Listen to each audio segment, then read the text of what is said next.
JNU में लाठीचार्ज हुआ छात्रों पर तो जांच समिति क्यों नहीं बैठी? जब किसानों के ऊपर लाठीचार्ज हुआ तो जांच समिति क्यों नहीं बैठी? सीएनआर एनआरसी पर जब महिलाएं बैठी थी उनके ऊपर लाठीचार्ज हुआ तो जांच समिति क्यों नहीं बैठी? मणिपुर में इतनी बड़ी घटना हो गई, मणिपुर पर भारतीय जनता पार्टी की जांच समिति क्यों नहीं गई? बार बार आपके समय में और आपकी सरकार में जब लाठीचार्ज होता है तो वो न्याय संगत है, संविधान संगत है, और जब दूसरे पार्टियों के समय में लाठीचार्ज होता है तो उस पर जांच समिति बनती है।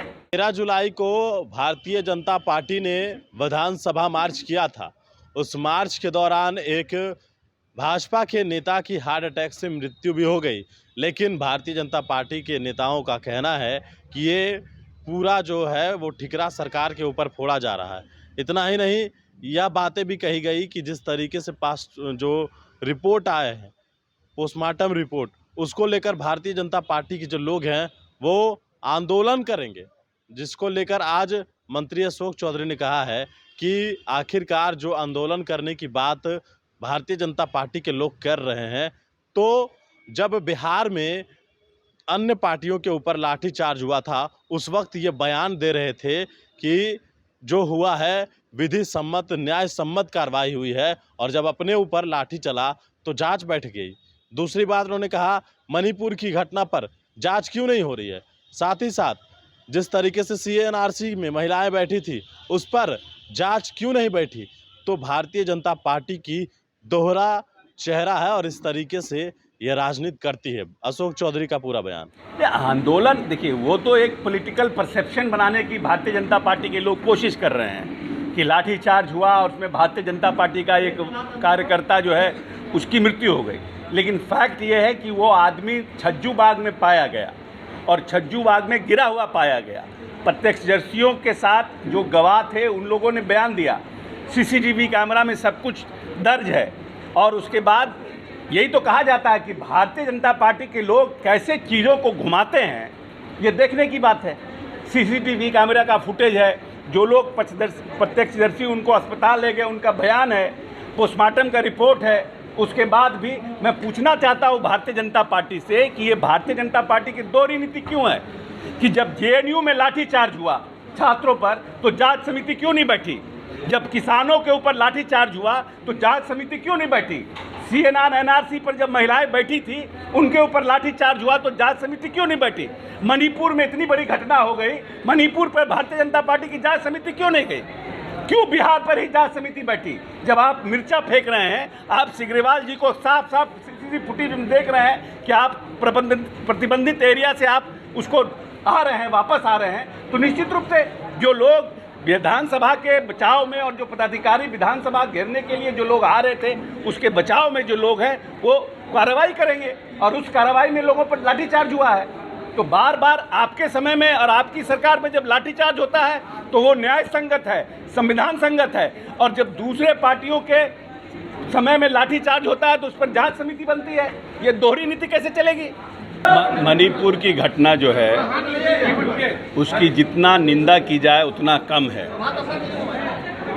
और ये घटना जो मणिपुर में घटी और जिसका वीडियो वायरल हुआ, जिसमें लोग महिला सशक्तिकरण की बात करते हैं, बेटी बचाओ और बेटी पढ़ाओ, जो लोग इसकी बात करते हैं उनकी सरकार है और उनके मुख्यमंत्री हैं, और उनके मुख्यमंत्री का जो बयान आया है वो भी बहुत निंदनीय है। मुख्यमंत्री का बयान लगता है कि मुख्यमंत्री पूरी घटना से संवेदनशीलता नहीं रखते हैं, और हम जदयू को लोग ये डिमांड करते हैं कि प्रधानमंत्री को खुद मणिपुर जाना चाहिए और मणिपुर की घटना को और मणिपुर की जो जनता है उसमें शांति बहाल करने का प्रयास करना चाहिए। प्रधानमंत्री जी, गृह मंत्री जी सब काम कर रहे हैं, लेकिन मणिपुर में जो उनकी सरकार है वहाँ 1 महीने से लगभग अशांति पूरे प्रकाष्ठा पर है। उसके बारे में न भारतीय जनता पार्टी के किसी नेता का कोई बयान आया है, न भारतीय जनता पार्टी के शीर्ष नेताओं ने उसके प्रति अपनी संवेदना व्यक्त की है। सिर्फ ये कह देने से कि किसी भी लोगों को छोड़ा नहीं जाएगा, हमको लगता है कि ये पर्याप्त नहीं है किसी न किसी तरह से पूरी तरह से मणिपुर में शांति बहाल हो, जल्द से जल्द बहाल हो, मानवता की वहाँ रक्षा हो, इसका प्रयास केंद्र सरकार को करना चाहिए। नहीं, हम तो कह रहे हैं कि वहाँ पूरी तरह से वहाँ की व्यवस्था चरमरा गई है और राज्य सरकार, क्योंकि ये घटना लंबे समय से चल रहा है और राज्य सरकार स्थिति को नियंत्रण करने में सक्षम नहीं हो पा रही है, इसलिए केंद्र सरकार को इसमें इंटरवेन करना चाहिए और केंद्र सरकार को, केंद्रीय नेतृत्व को मणिपुर, क्योंकि भारतीय जनता पार्टी के पास है, इसलिए तत्काल इंटरवेन करके शांति बहाल मणिपुर में करना चाहिए। सर, ओपोजिशन की जो मीटिंग हुई है बेंगलुरु में, उसके बाद प्रधानमंत्री ने कहा है तमाम जितने परिवारवादी हैं, जितने भ्रष्टाचारी हैं, जो घोटालेबाज हैं, वो सभी एक प्लेटफॉर्म पर आ रहे हैं, एक जगह इकट्ठा हो रहा है। इसे कैसे देखते हैं? प्रधानमंत्री ने कहा अब ऐसा है कि ये बताने की ज़रूरत नहीं है कि जो उनके घटक दल हैं, आज तक तो एनडीए के बैठक हुई नहीं 9 साल में, लेकिन क्या ऐसी आवश्यकता पड़ गई कि एनडीए को 38 दलों की बैठक बुलानी पड़ी और अपना कुनबा बड़ा करना पड़ा। पटना में नीतीश जी के नेतृत्व में जो लाइट माइंडेड पॉलिटिकल पार्टियां थी, जब उनकी बैठक हुई और सब लोग समझ रहे थे कि ये बैठक हो नहीं पाएगी, लेकिन हम अपने नेता नीतीश कुमार जी को धन्यवाद देते हैं कि उन्होंने अपने अथक प्रयास से सभी लोगों को एकजुट करने में सफल हुए और जब उनकी बैठक यहाँ सफल रूप से हो गई, तब उन लोगों ने एक एनडीए की बैठक बताई।